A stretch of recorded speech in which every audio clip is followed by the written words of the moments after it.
Good morning, everybody. Okay, I want to talk a little bit today about the rush to judgment and what didn't seem strange at the time but did later was the fact that Dakota and Gage were arrested within hours of this accident.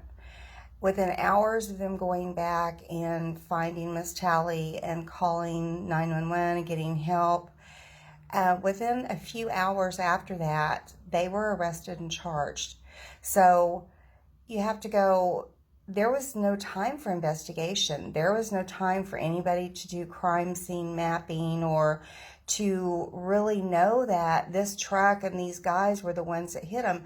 They were simply going off of, and there was no eyewitness at that time. She was critical condition, being taken to the hospital. So you have to go, why did they arrest them so quickly? Didn't they need to do some sort of, crime scene mapping and test the truck and make sure that this was the vehicle? And they didn't. They didn't do that. And so we know that they simply assumed this truck drove off the road right here. It's got damage to the front of it. These girls were found on the roadway close to where this truck drove off.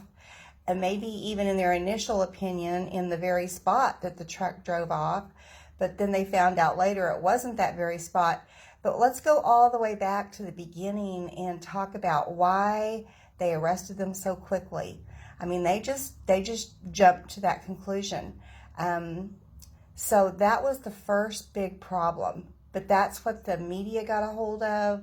That's what everyone got a hold of right off the bat, was the story that they hit them. There was no time for defense. There was no time for even us or any of them to have a chance to look at anything to come to a conclusion. So what we're going to focus on is the testimony from the lead investigator and how he came to the conclusion that they were the people responsible. So here we go on page 423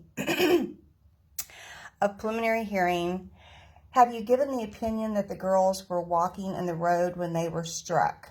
Answer: